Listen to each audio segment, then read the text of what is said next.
O programa a seguir contém cenas de violência que podem não ser adequadas a todos os telespectadores.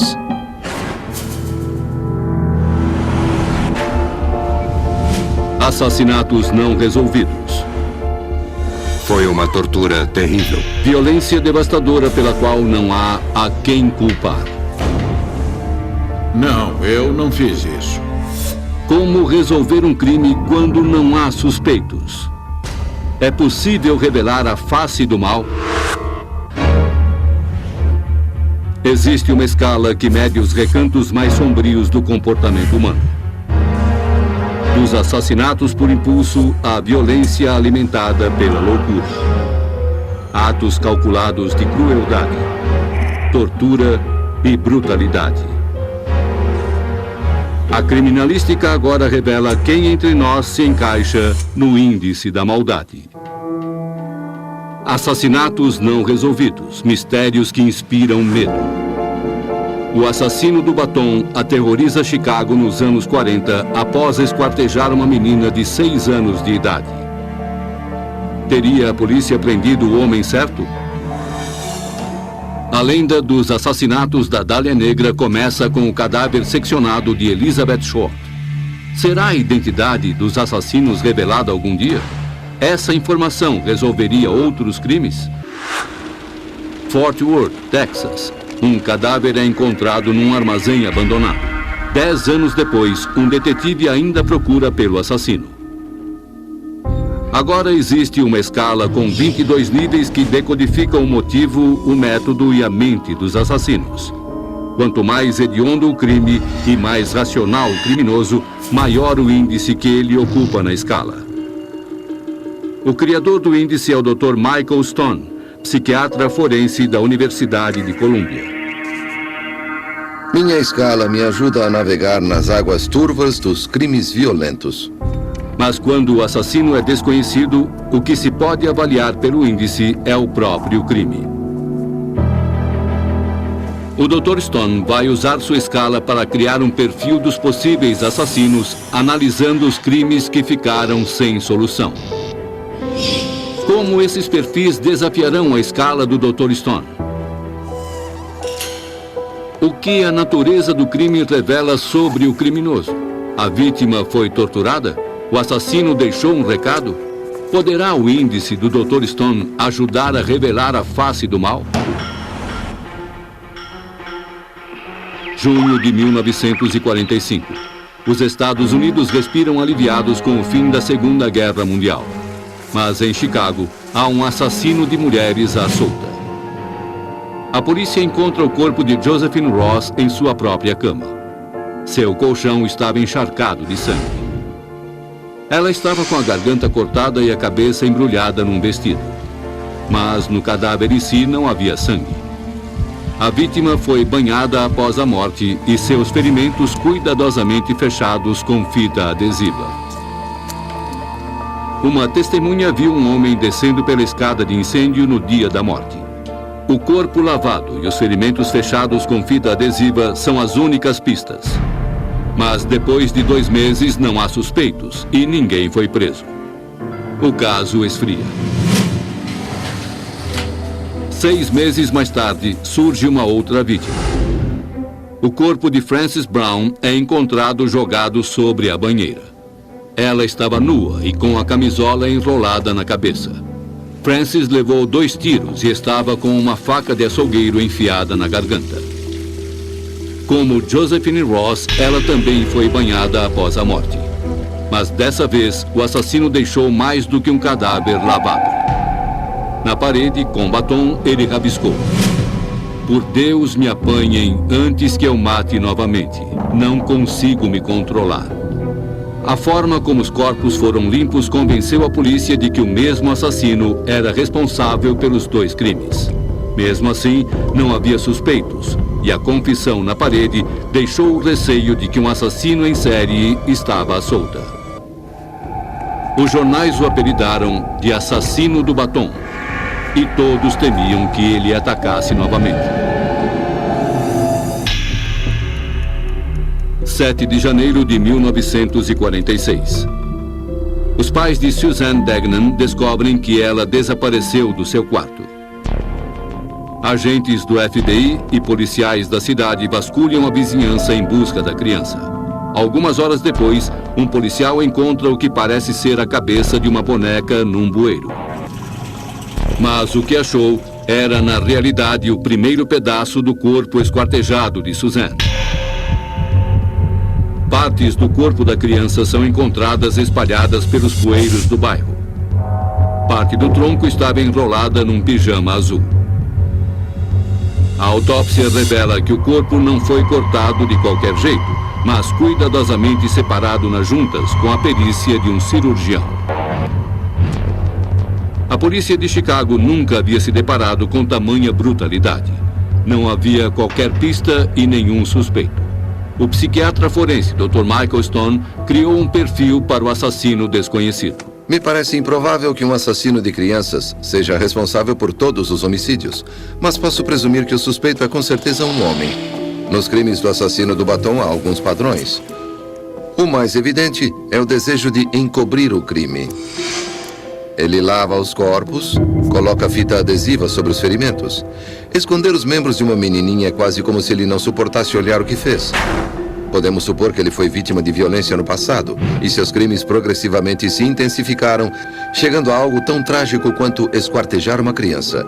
É um psicopata que possivelmente sofre de personalidade esquizoide. Por isso, coloco o culpado, quem quer que tenha sido, no nível 18 da minha escala. Assassinos em série sexualmente perversos. O pânico se instalou após o assassinato de Suzanne Degnan. Os pais passaram a manter as crianças dentro de casa, com as portas e as janelas trancadas.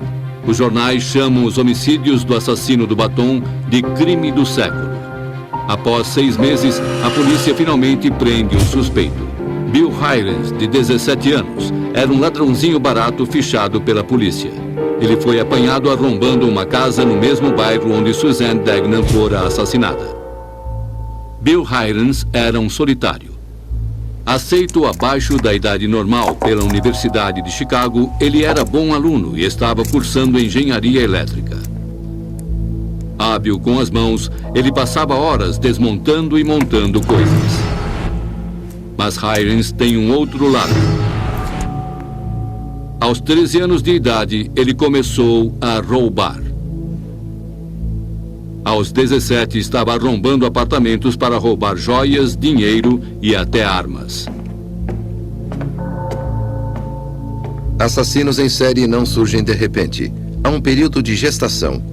De início, seus crimes parecem insignificantes, mas com o tempo tornam-se mais graves. O mal cresce. Bill Hirons leva 1 mês para confessar a autoria dos crimes. Pela sua colaboração, Hirons escapa da cadeira elétrica, mas recebe pena de prisão perpétua. No entanto, na prisão, Hirons alega que é inocente. Chicago acredita que está livre do assassino do batom. Mas o caso foi mesmo resolvido? O Dr. Stone vai à penitenciária Dixon para comparar seu perfil do possível assassino com o homem que está atrás das grades há 60 anos. Com 77 anos de idade, Hirons passou mais tempo numa prisão estadual de Illinois do que qualquer outra pessoa. É este o rosto de um assassino?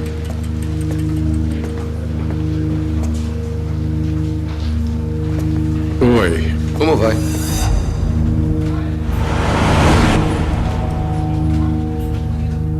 Você confessou o assassinato de 3 mulheres. 60 anos depois, eu pergunto se hoje confirma a autoria dos crimes ou foi algo que você não fez. Absolutamente, eu não fiz isso. Junho de 1946. A polícia de Chicago acredita que resolveu o crime do século e que prendeu o assassino do batom.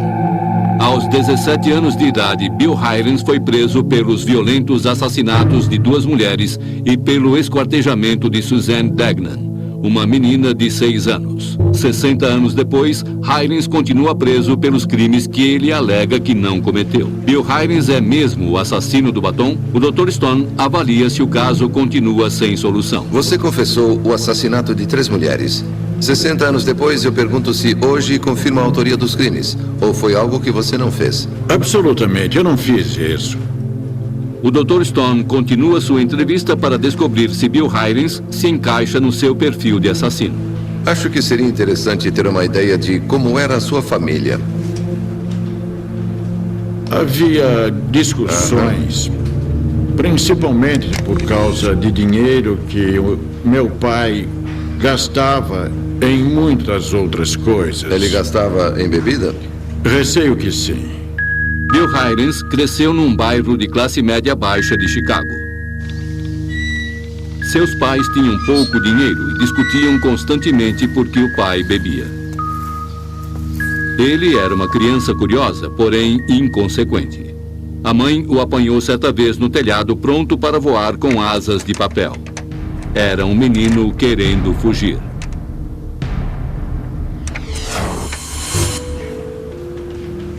Parece que eles colocaram você numa instituição para menores infratores. Delinquentes juvenis. Era um internato para meninos. E ali a gente só aprende o que não deve. O que aprendeu? Roubar bolsas. Tem gente que faz essas coisas e sente uma certa euforia porque consegue se safar. Era assim que se sentia?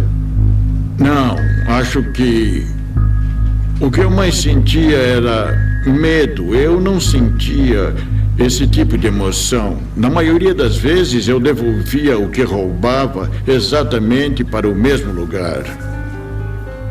Quando estava criando o perfil do possível assassino, tive de me basear na cena do crime. Os esfaqueamentos brutais, a limpeza do corpo, o uso da fita adesiva e até o esquartejamento de uma criança. Diante de Bill Heirens, tentei imaginá-lo como um rapaz de 17 anos e me perguntei se ele seria capaz dessas coisas.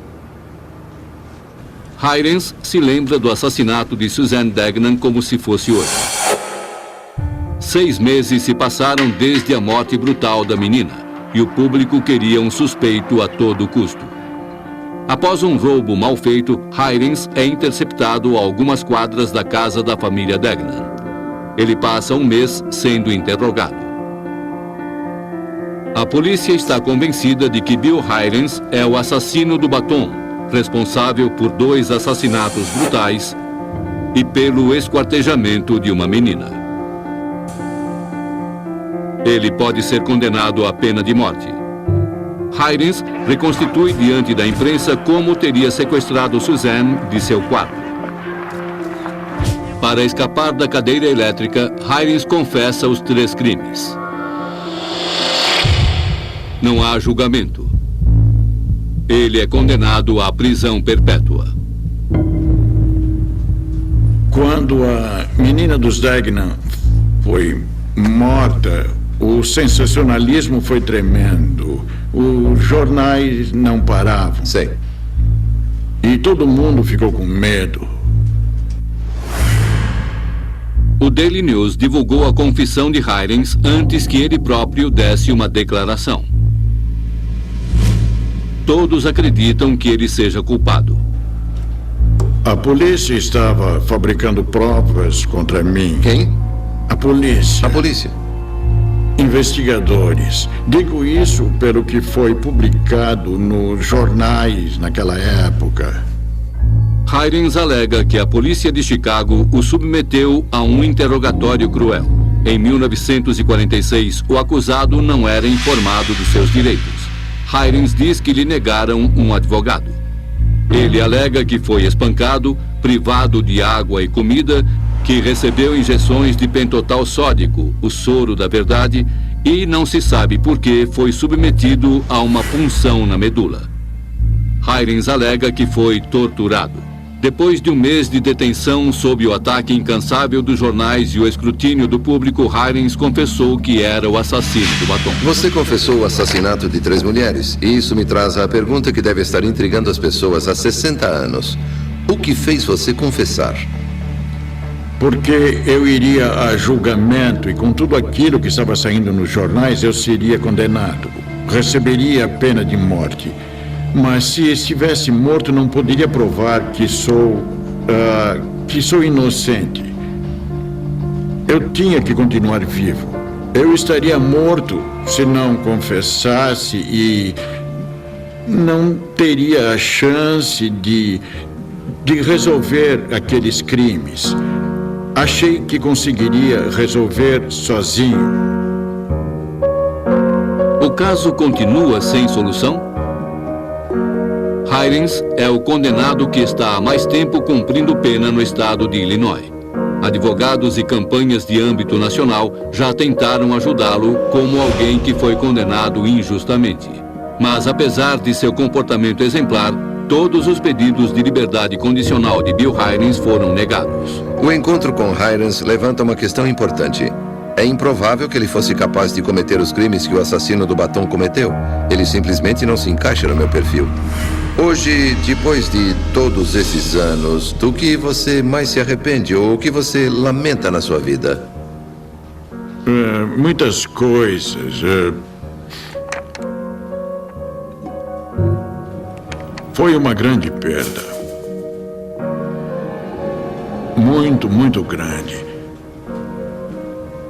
Eu poderia ter feito muitas coisas na vida, mas acabei passando 60 anos na prisão.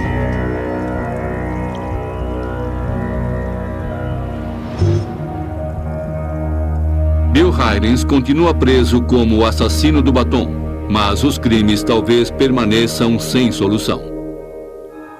No entanto, a 3.000 quilômetros de distância, as respostas podem estar muito mais próximas. Steve Holdell, detetive aposentado da polícia de Los Angeles, recebe um telefonema no meio da noite. Seu pai, George Holdell, acaba de morrer aos 91 anos de idade. O que Steve descobre sobre o passado do pai pode resolver um dos mais notórios crimes sem solução. Los Angeles, 15 de janeiro de 1947. O cadáver nu de uma mulher é encontrado num terreno baldio. A cena é chocante. O rosto da mulher está cortado de orelha a orelha num riso hediondo. Eles encontraram um corpo cortado perfeitamente ao meio. Todo o sangue havia sido drenado. Havia sinais de tortura. E o corpo estava cuidadosamente ajeitado. Não foi simplesmente jogado, mas colocado deliberadamente naquela posição. A parte superior do tronco estava a 15 centímetros de distância das pernas. Os braços estavam erguidos acima da cabeça, dobrados num ângulo de 90 graus. Ela foi colocada a pouca distância da calçada para que seu corpo fosse visto. Ao lado do corpo mutilado, os policiais olham em choque. Eles jamais haviam visto coisa parecida. Os investigadores identificam a vítima como sendo Elizabeth Short, de 22 anos, aspirante a atriz em Hollywood. A autópsia revela que nenhum dos órgãos internos foram afetados. O corpo foi cortado pela metade com precisão cirúrgica. A polícia não tem pistas, mas o assassino é uma presença constante na investigação, fornecendo pistas intrigantes. O criminoso envia a bolsa da vítima para a polícia, juntamente com cartões postais enigmáticos que instigam o público. No decorrer dos meses seguintes, os jornais recebem várias mensagens do assassino provocando a imprensa sobre sua identidade. O psiquiatra forense Dr. Stone vê um padrão nesses crimes sem solução. É um indivíduo que está desesperado por reconhecimento. Ele quer o crédito pelo que fez. Como o assassino do batom, o assassino da Dália Negra tem necessidade de se comunicar com o público. A polícia investiga todas as pistas, mas o caso fica sem solução. O esquartejamento misterioso e dramático transforma Elizabeth Short numa vítima de assassinato com status de celebridade. Romances e filmes de Hollywood foram inspirados nesse caso sem solução. Legiões de fãs tornaram-se obcecados pelos detalhes do crime e por quem poderia ser o assassino. Quem teria o desejo de cortar aquela mulher pela metade? Na década de 40, todos em Hollywood pareciam suspeitos. Houve acusações em todas as direções, do gangster Bugsy Siegel ao legendário diretor de cinema Orson Welles. Mas a polícia de Los Angeles não conseguiu resolver o crime. O assassinato fica conhecido para sempre como o caso da Dália Negra. Steve Hodel era apenas um menino que morava em Hollywood quando o cadáver de Elizabeth Short foi encontrado. Quando ele entrou para a polícia em 1963, o assassinato da Dália Negra já era o caso sem solução mais famoso na história de Los Angeles. Agora, 50 anos depois, para o detetive aposentado, a natureza da morte de Elizabeth Short revela muito sobre o tipo de pessoa capaz de cometer um crime assim. Evidentemente foi uma tortura terrível, talvez de umas 2 ou 3 horas. O corpo foi perfeitamente separado ao meio. Só existe uma maneira de dividir um corpo, sem passar pelos ossos e que é através da segunda e terceira vértebras lombares. Portanto, não foi um açougueiro quem fez isso, mas alguém com conhecimento profundo de medicina. Com mais de 40 anos de experiência no trabalho policial, o detetive Steve Hodel nunca encontrou um caso mais assustador. Mas ele jamais poderia imaginar a ligação pessoal que teria com o assassinato da Dália Negra, uma ligação de sangue.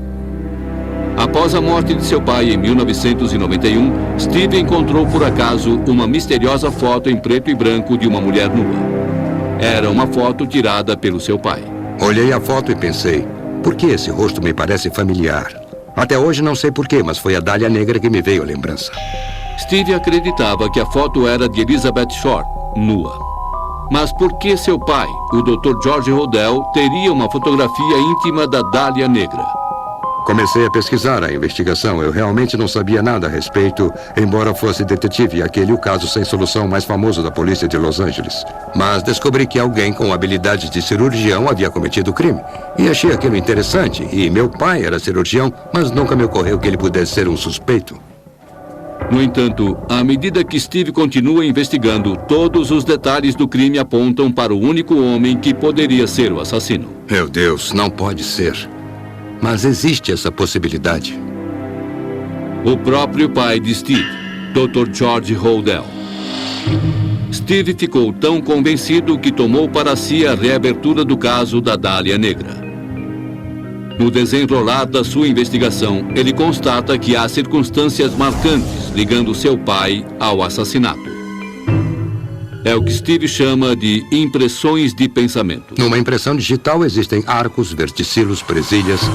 E eu vejo os pensamentos como arcos, verticilos e presilhas mentais.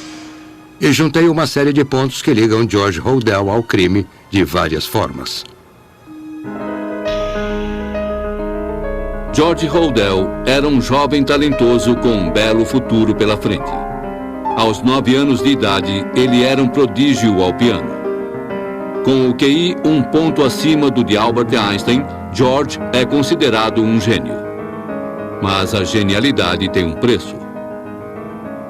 Aceito na faculdade com apenas 14 anos, ele não tinha traquejo social e não se enturmava. George torna-se introspectivo e começa a experimentar drogas. Ele mergulha na arte, sexo e violência. George se considera um escritor e fotógrafo, mas seu talento jamais é reconhecido. Os aspectos mais sombrios e perigosos de Los Angeles o encantam. E ele age. Mentindo a idade, o rapaz de 19 anos torna-se repórter policial, escrevendo relatos escabrosos sobre as cenas de crimes ocorridos nos becos da cidade. A violência é sua inspiração. Frequentemente, a genialidade vem acompanhada por instabilidade emocional. E isso, aliado à obsessão precoce de George pela violência, pode ser uma combinação perigosa. Quando criança, Steve não tinha intimidade com seu pai, mas lembra-se dele como uma pessoa marcante. Ele era rígido, era formal. Não era muito emotivo, mas o seu carisma e charme inspiravam admiração e reverência. Ele era praticamente um deus para nós. George Hodel torna-se médico. Durante o dia, ele dirige uma clínica para tratamento de doenças venéreas e passa a conhecer os segredos dos magnatas dos estúdios e celebridades de Hollywood. Meu pai era muito carismático. Quando ele entrava na sala, você se sentia na presença de um rei ou do papa. Ele tinha esse tipo de poder. À noite, ele dava festas, nas quais a elite de Hollywood entregava-se às drogas e às mulheres bonitas. Todas aquelas pessoas fantásticas, bebendo e se divertindo. Henry Miller, Man Ray, John Huston. As pessoas estavam no meio de Hollywood, mas totalmente isoladas naquela fortaleza de concreto. Foi assim que George conheceu Elizabeth Short. Steve acredita que seu pai e Elizabeth Short tiveram um caso amoroso. Um caso que pode ter se encerrado num terreno baldio com o cadáver de Elizabeth cortado perfeitamente ao meio. Steve vê muitos indícios da ligação de seu pai com o assassinato. Com suas habilidades de cirurgião, seria o Dr. George Holdell o assassino? A chave do mistério é que Elizabeth Short sofreu uma hemicorporectomia.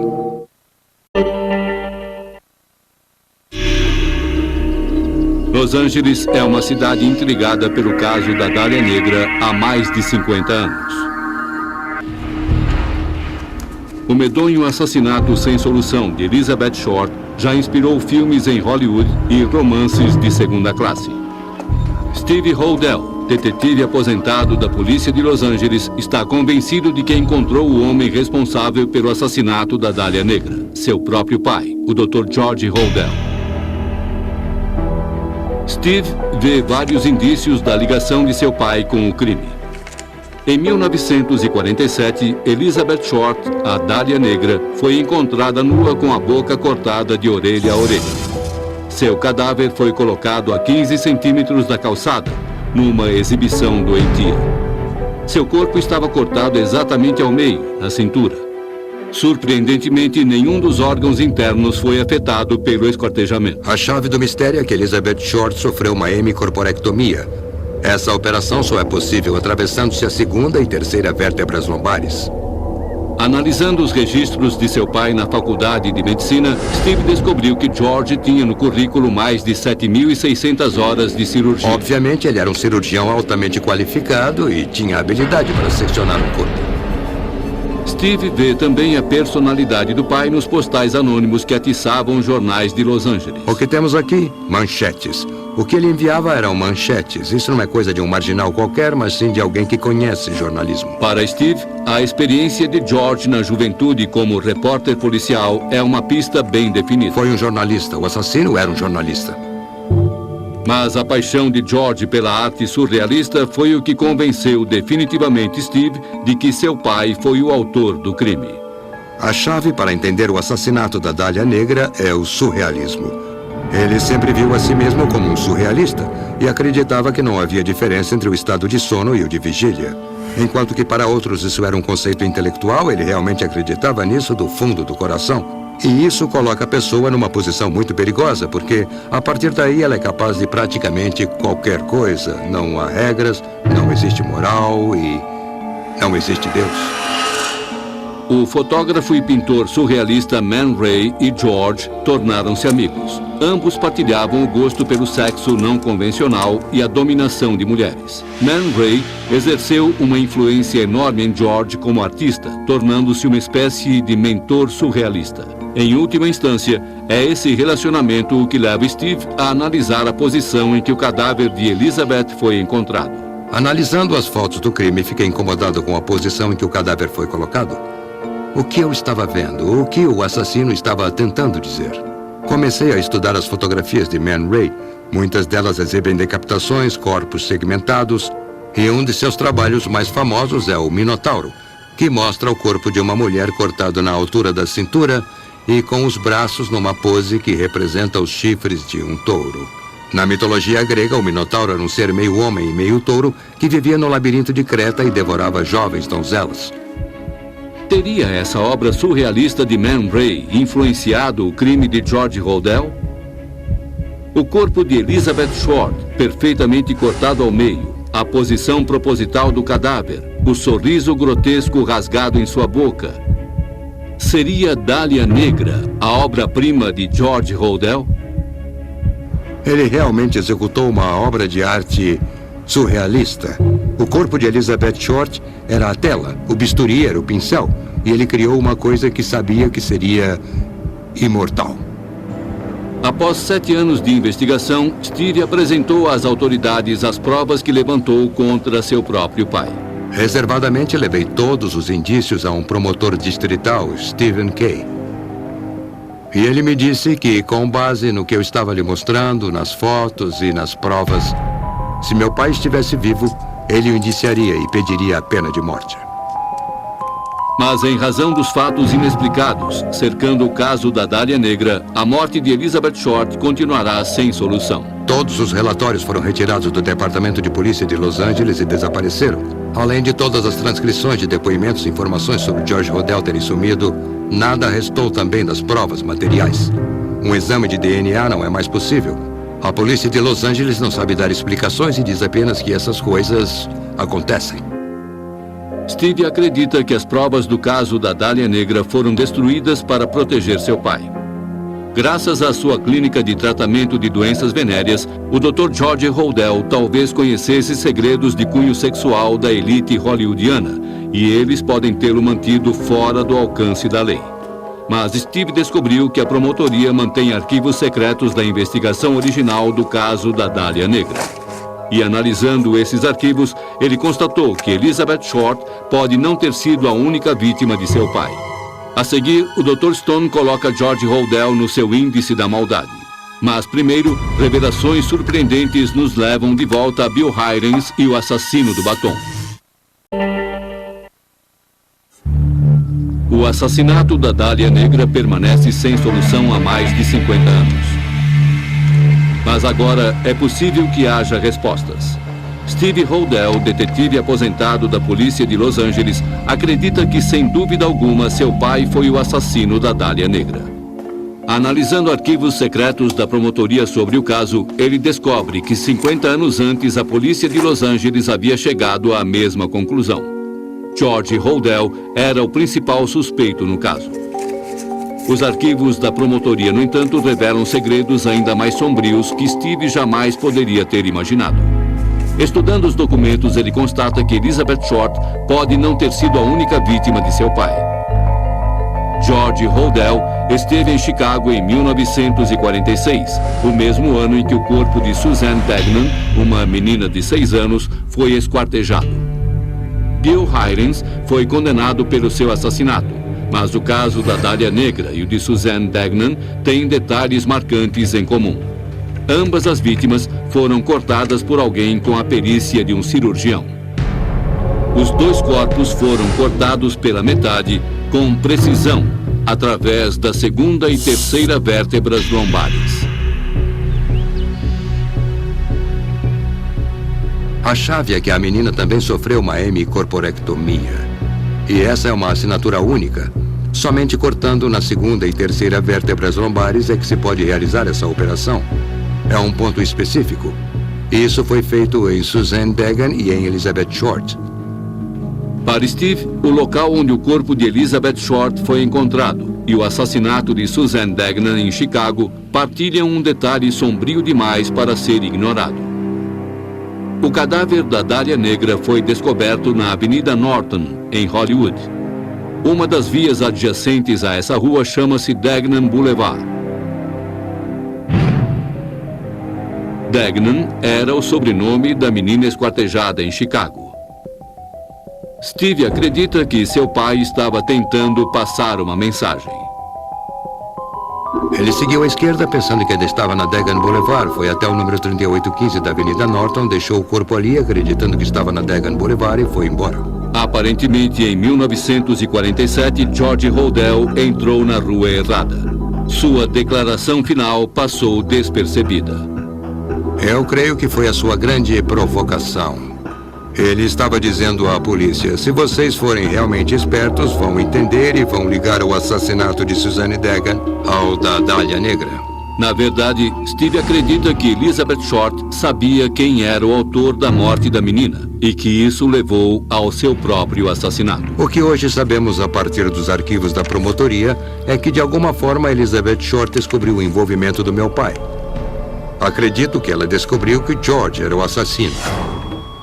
E isso decretou a sua sentença de morte. Seria George Hodel o responsável por 2 dos mais perversos crimes da história? A mutilação de Elizabeth Short e o esquartejamento de Suzanne Degnan?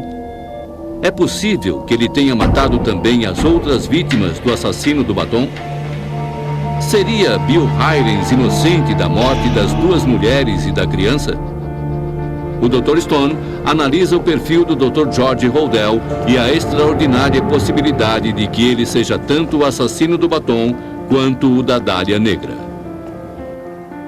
Julgando pelo perfil de cada um dos casos, é óbvio que o mesmo criminoso seria capaz de assassinar tanto Elizabeth Short quanto Suzanne Degnan. George Holdell era um homem profundamente perturbado, que, embora fosse brilhante, tinha um senso distorcido da realidade.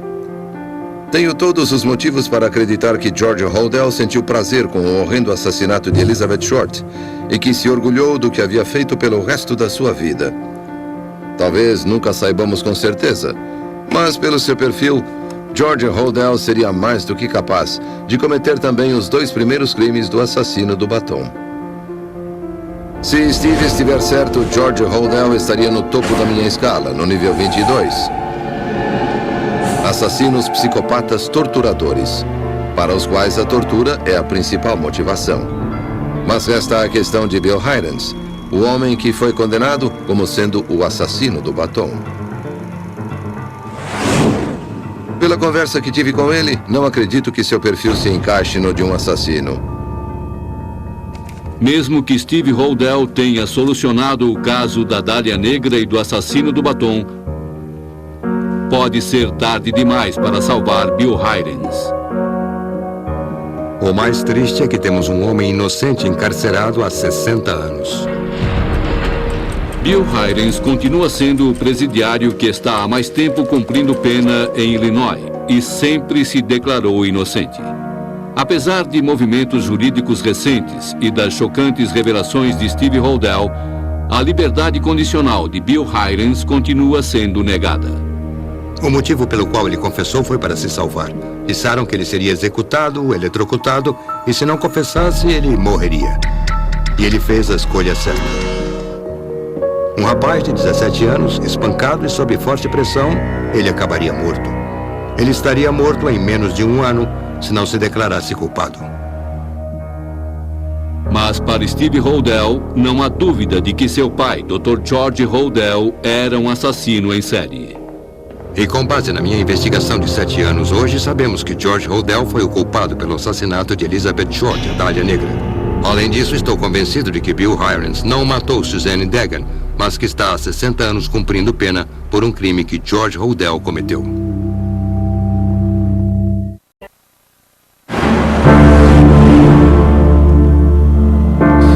O investigador Steve Holdell fez uma extraordinária ligação entre 2 casos sem solução mais brutais da história: os assassinatos da Dália Negra e do assassino do batom. Mas esses são apenas 2 casos no mar de crimes sem solução. Desde 1960, somente nos Estados Unidos, mais de 200 mil assassinatos permanecem sem solução.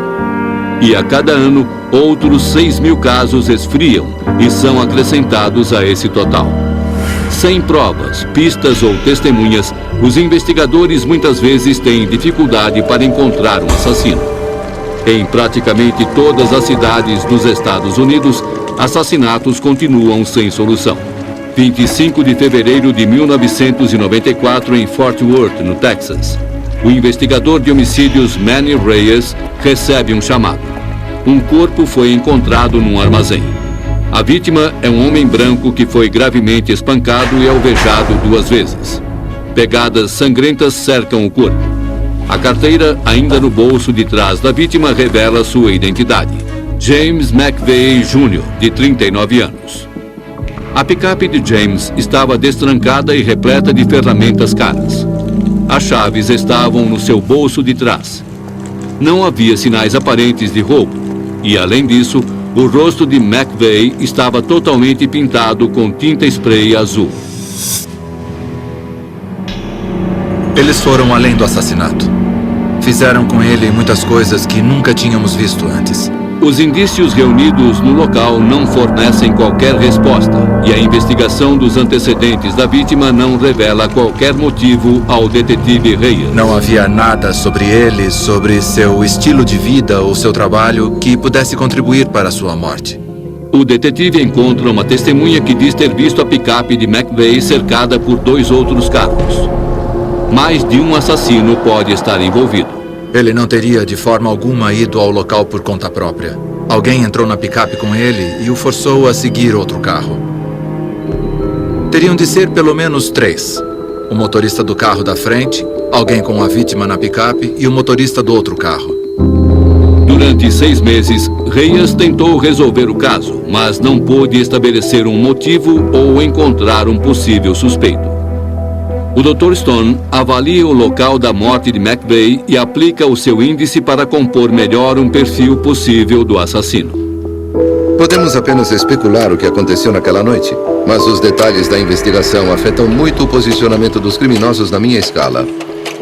Se o assassinato de McVeigh foi causado por mais de uma pessoa, isso demonstra um grau hediondo de premeditação e planejamento. Não houve roubo, e isso sugere que o único motivo para o assassinato foi a emoção de matar aquele homem. Será que o rosto de McVeigh foi pintado antes da sua morte? Se for o caso, essa seria uma forma bizarra de tortura. Eu colocaria os assassinos no nível 16 da minha escala, que reserva aos psicopatas que cometem atos repetidos de extrema violência. Aqui é Reyes. Eu preciso do material da sala de provas. Já se passaram 10 anos desde a morte de James McVeigh. Não há pistas. Mas Reyes está novamente examinando as provas colhidas no local do crime, na esperança de encontrar algo que possa ter passado despercebido. Uma pista que pode levar a um suspeito ou a uma prisão. Esta é uma bala calibre 25. Foi com isso que mataram James McVeigh. Hoje, com as novas tecnologias, podemos examinar impressões digitais que há 10 anos não conseguíamos colher. Tudo está mudando com muita rapidez e é por esse motivo que guardamos estas coisas, porque não sabemos o que poderemos fazer com isto dentro de alguns anos. A morte de James McVeigh não é o único caso sem solução que o detetive Reyes está investigando.